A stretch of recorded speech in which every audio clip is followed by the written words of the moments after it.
Excellent. Well, thank you all so much for being here, especially on a beautiful, sunny, warm day for many of us. And we are going to get started. So our hour here today, we are looking at exploring oral storytelling in your K-3 literacy block and ways to incorporate opportunities for language and storytelling with our young learners. We will get started. And first of all, I wanted to acknowledge that we're gathering virtually today from several different traditional Indigenous territories across BC, and we thank our hosts for this land that we are working, learning, and playing on together. If you aren't muted, if you could mute, especially if you've got some background noise where you are, that would be great. Thank you. And if you haven't met us yet, Jen and I, maybe Jen, I could get you to handle the muting. Thank you. Yeah. Great. Thank you. So I'm Lisa, and I'm the program manager and a teacher consultant for POPEY, and I'm co-presenting today with my lovely colleague, Jen.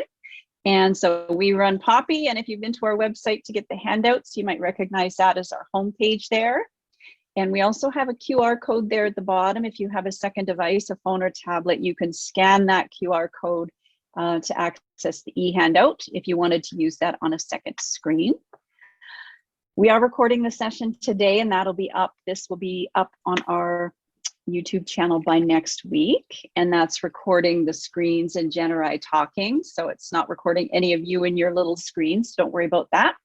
And we do also have closed captioning available in the Zoom toolbar on the bottom. If you click on the three dots where it says more, you can turn on captioning on your computer if you would like to use captions.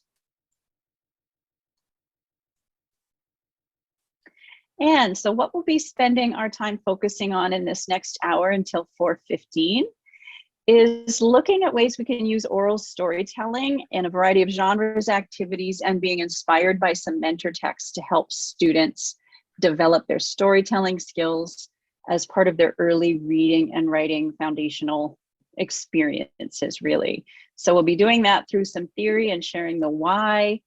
Jen and I will be sharing some practice demonstrations and modelings that we do, but also videos of other fabulous people showing strategies in action. So the how, and then giving you time to reflect and engage, chat and share to figure out how some of these strategies and ideas and resources might work for you and the students that you are supporting this year. So first of all, we all know that talk is very important. Although I must admit early on in my primary career, I thought a quiet classroom was a productive classroom. I liked it nice and quiet. But we do want that happy buzz of kids talking, especially when they're early readers and writers are not quite able to write and get everything down in that traditional storytelling form that we think of. We want to give them opportunities to talk and let us know what they're thinking and what they're understanding and what connections they're making, and they're tapping into their prior knowledge and all of those things. So talk really does give us a window into student thinking. It helps us see and help nurture those connections and associations in students. Supporting their language development is part of what supports their literacy development. And we can use it to go into reasoning, evidence, scientific thinking, and getting students to back up their thoughts and their opinions with a why and a reason or facts. And also all of the social stuff that's happening too. So the negotiations and the navigating that they do and playing and learning with their peers and communicating their needs and setting boundaries and being clear, and also taking risks and diving into their learning and getting excited about literacy, about stories and storytelling. So as Marie Clay says here in this great quote, if they don't know how to say it, they're not going to be able to read or write with it too. So we want to make sure that we're laying the foundation there for success in literacy with the ability to do some of that talking. And this is from Fountas and Pinnell. So having those conversations in our classrooms, if we ground them in text, so stories, fiction, nonfiction, all different types of texts that students can read, hear us read aloud, and that they have a chance to do writing of their own stories, we're supporting not only their literacy skills, but their comprehension and their thinking and their language skills. So We want them to be equipped with the vocabulary so they have words that they understand and can use. So when they turn to books and when they turn to the paper as writers, they have a collection of words and language in their toolkits that they're able to use as they start those early reading and writing experiences. And when we look at stories, kids come to kindergarten really knowing, hopefully they've been read to a lot, but even if not, they've watched shows and movies probably, and they have a strong sense of story and the beginning and middle end, some of how those story elements work. They provide vocabulary, they give us context, how we can use words in different ways, and that speaking and listening are two sides of the same coin with communication and story, and just as reading and writing are as well. So we want to interact with stories as readers and as writers as well. And the other thing stories help us do in the classroom, it helps our students form relationships. So there's that connection between the story and the storyteller and the listener. It helps us understand what's important to students in their lives, if they're storytelling about themselves and what's happened to them out in the world or at recess or on their way to and from school. And when we share our stories with students, it helps them to see us as real people. I still remember one of my favorite grade 1 teacher colleagues next door. She came over into my classroom after school one day and she said, I just found out half my kids think I live in my classroom and I sleep under my desk on the weekends. Can you believe it? She was so offended that they thought she didn't have a life or a car or anything. That they just couldn't see her outside of the classroom. So she said, I need to tell some more stories to make sure they understand I do get to leave this classroom sometimes and get to go to my own house. So storytelling also gives our students a voice and lets us value them, and I think it highlights the stories that they tell, and it gives them that a chance to be in the spotlight and share their stories, just like we highlight with all of the read alouds and the mentor texts that we share. So we have this fantastic video for you. It's about 3 minutes long, and this does feature preschool students, but we thought, Jen and I talked about whether or not to include it, and we thought it just was so fabulous at showing how important it is for our early learners, especially if you've got K1, but even 2, 3, it still works. How giving them a voice and letting them tell their stories is such a key part of reading and writing. And it's that rehearsal, it's getting them primed for gradually introducing them to more complex literacy skills. So we'll watch this video and you will see these adorable little kids in action. So we're just going to shift over here, and Jen's going to take over the screen as we move into the next section and jump into some different types of storytelling options for your classroom. Okay. I'm just going to move forward there. All right. So let's see. So what we can learn from our videos and what Lisa's introduced for us are that stories are so much more than words. They provide the food for our minds. It's what how our students, how we all make sense of the world and what we're experiencing. And it's a very human, natural way to connect with others through relationships as we're sharing those stories. So we're going to take a look at some of the different kinds of storytelling that we can engage our students in. So very briefly, we're going to talk about personal stories, making up new stories, action chants, and working with picture books. So personal stories are a very natural way for us to start thinking about storytelling for our students. They have been used to hearing personal stories, telling personal stories as part of being a human being and part of having relationships with others, interactions with others. So it really builds their confidence to start with this kind of storytelling. Plus, they know these stories inside out. They own the stories, which means that they can't be wrong with what they say. So it's very important for our students to understand that, to take those risks, to share their voice, as Lisa mentioned earlier, the value of their voice can be shared through this They can't be corrected because they own those stories. Also, it really builds on their language experiences because they're using language that they're familiar with, and maybe a few other pieces of language that they can throw in there, and take some risks with experimenting with some language based on what their story is about that they're explaining. And this is a really important one, that they're building their muscle memory when they're telling stories, because they're retelling a personal story. They have to think about that story and then put it into words and retell it. And that's a lot of muscle memory that they're building up, whether it's starting with 2 sentences for retelling those stories and really building on elaborating stories in that way. Another way that we can share stories is making up new stories. So that was mentioned in the video as well. And this is a great one for really talking about story elements and how a story is created. So some of the basic ingredients that we know about stories are characters, that there's something that happens, that often there's a difficulty or a problem to solve, and then perhaps a resolution. So when we work with our students in this way of creating stories, then they can understand that they are in the driver's seat of making up those stories, but then there's also a formula to follow when they are making up new stories. So often when I was working with my primary students, one of the great ways that I would have them make up new stories was to bring in an artifact, and we would do shared storytelling. So it was kind of a scaffolded way for them to understand making up new stories. So a different artifact, and we would all come up with a story about that artifact, but they would know that there needed to be characters, there needed to be something that happened, and that could translate into writing, or it could just stay with some oral storytelling. Another really fun way to involve our students in storytelling is through action chants.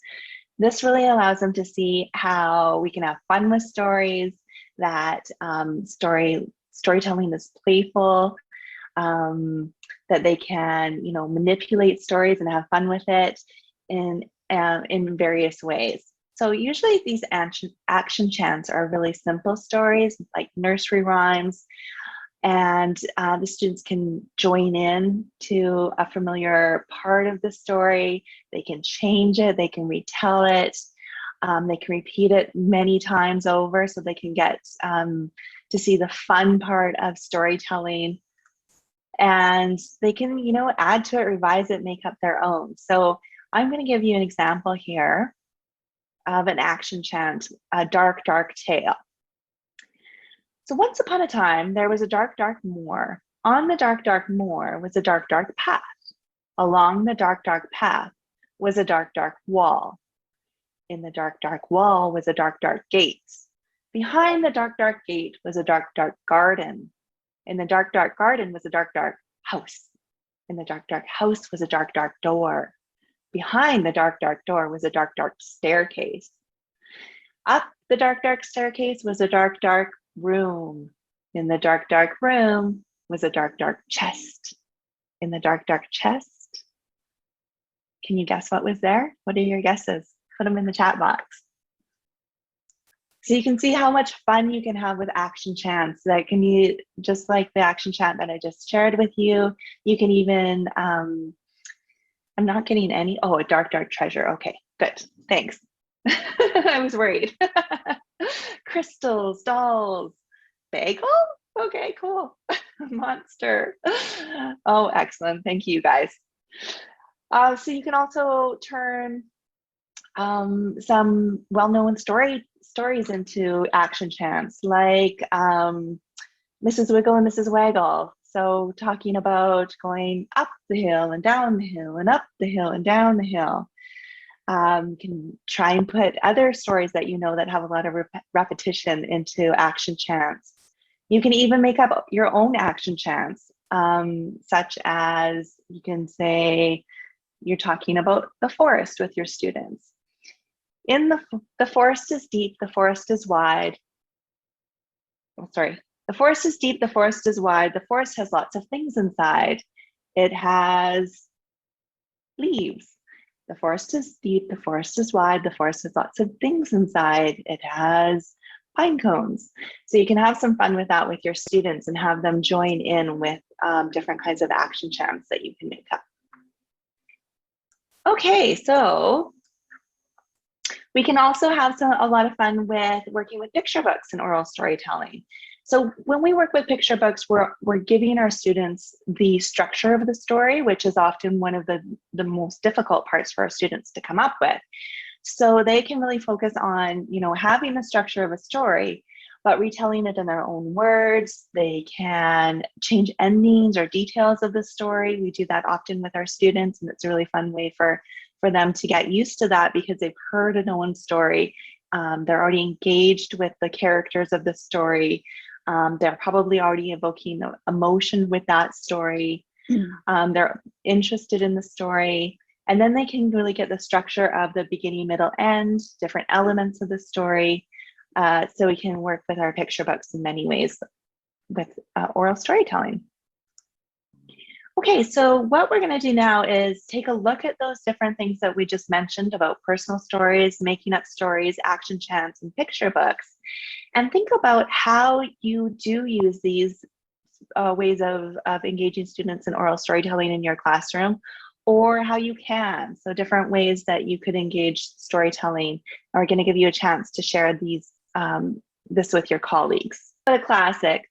Just love that book. It's so good for to work with our reluctant writers and just, give them some ideas and some hope.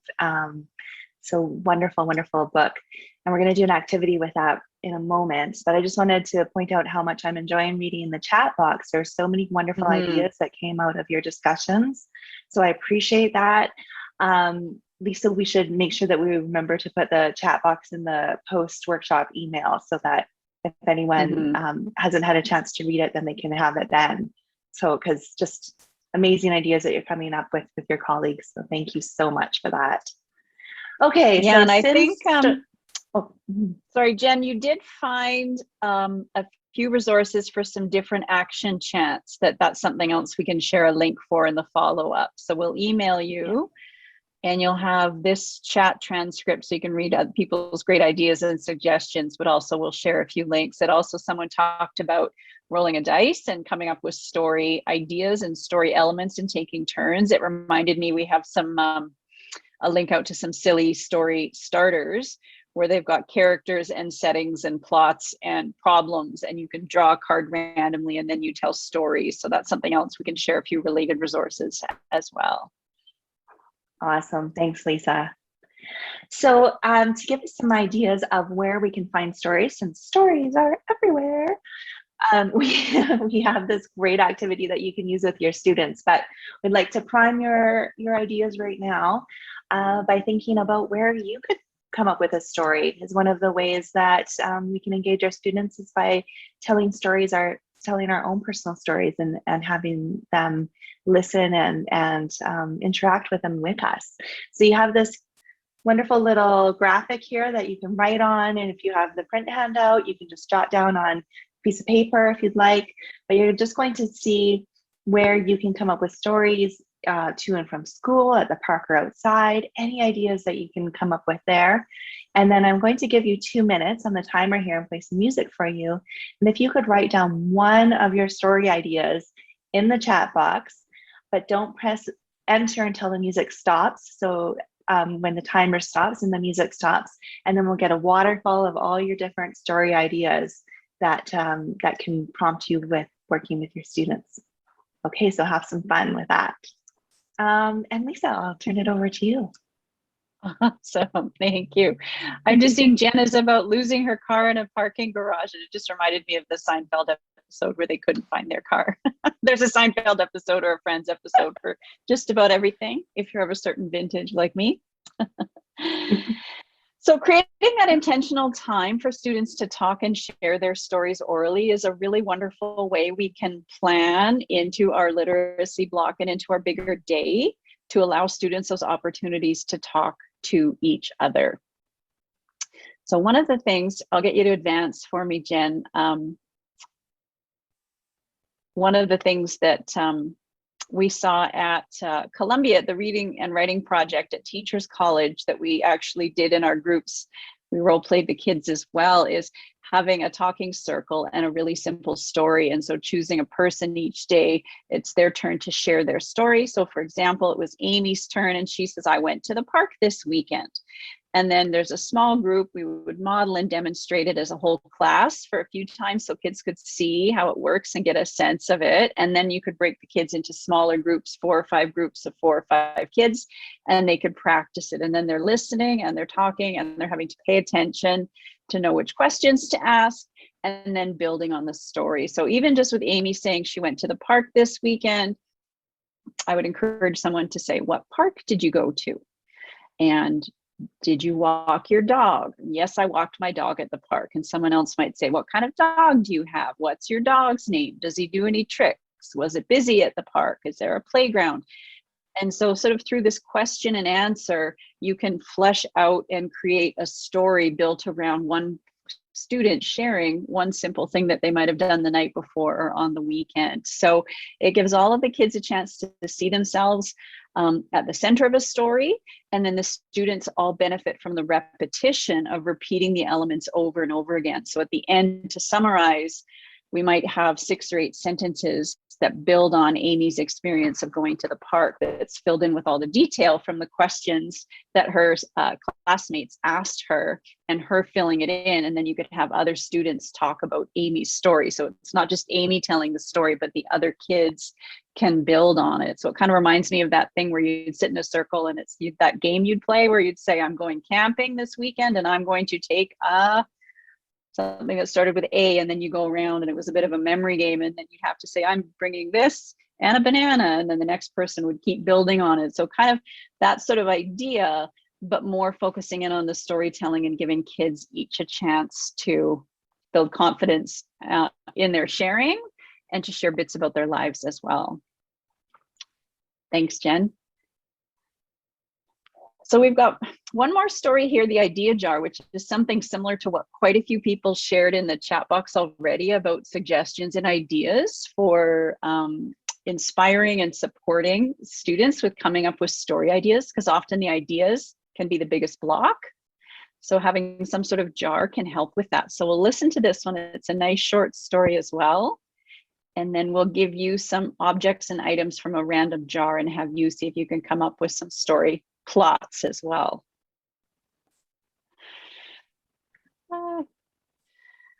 That always makes me laugh. So what we're going to do, just in the interest of time, we won't go into another breakout room, but what we would have had you do, you're welcome to do on your own and use the chat box if you want. So just like if we had an idea jar here and we just, Jen and I picked out 4 random things. So a special rock, a friend, a mystery, and a forest. What would be your tagline or your plot about what would you do with those 4 elements to make a story? Can you give us a little synopsis or summary of what your story would be? So if you're feeling creative and you're feeling inspired, feel free to type your idea into the chat box and share it with us. And we are going to keep moving. Thanks, Lisa. So another way that we can work with our students on oral storytelling is through story workshop.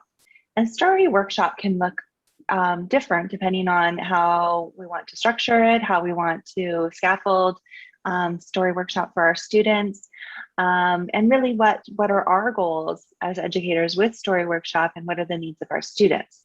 So what areas do we want our students to practice and flourish at? But really the basics of story workshop is that it's an invitation for students to create story along with purposeful material. So we know that we're emphasizing with our students that their story is worth telling and sharing. So valuing that voice that Lisa mentioned at the beginning of the workshop, that there's no wrong way to tell a story. So we really give our students permission to play with storytelling, to take risks. They can problem solve through play, so they can work with story workshop in a way that they are solving problems and they're being playful.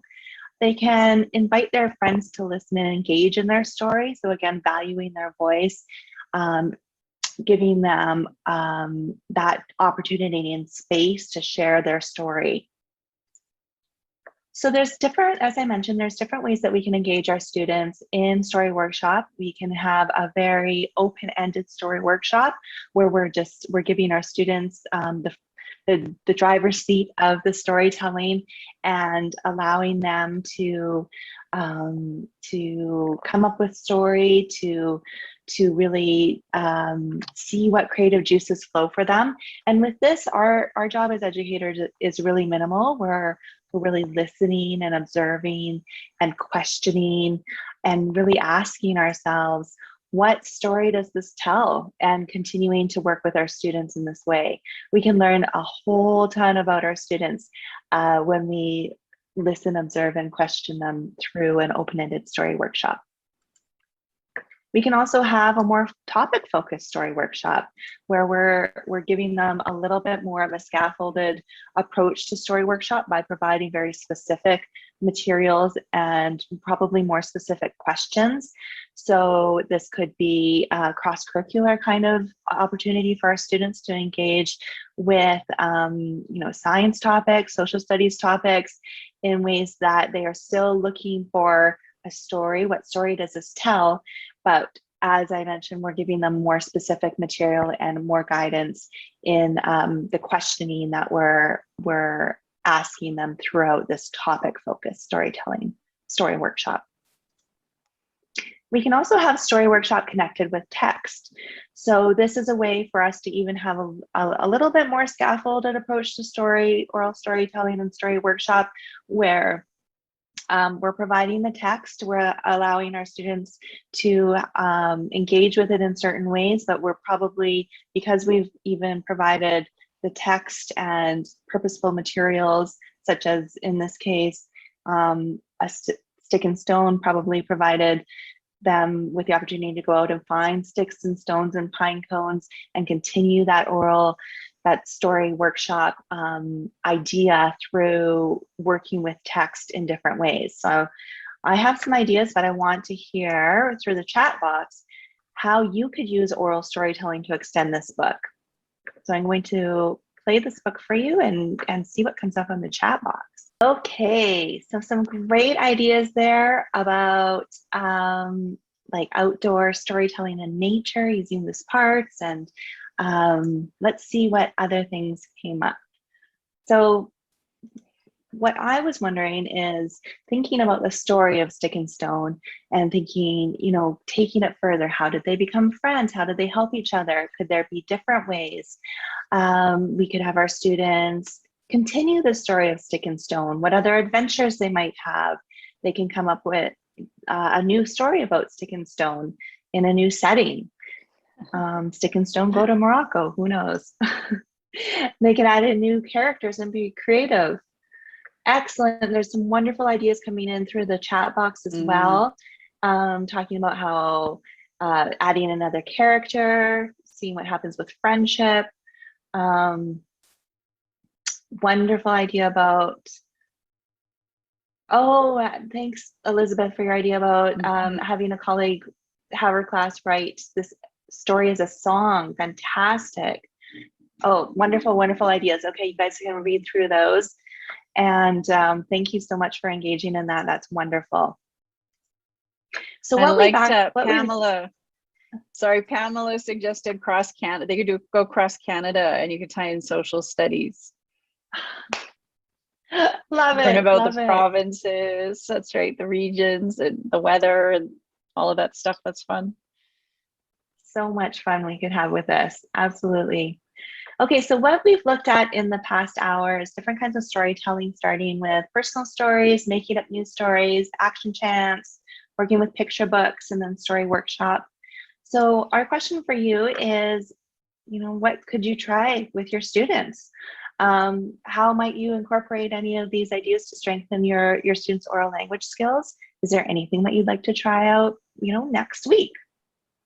So you can pop those into the chat box and we'll keep going. And something to, I think, celebrate really is this quote: "A classroom filled with exploratory talk is filled with problem solving, collaboration, and thinking."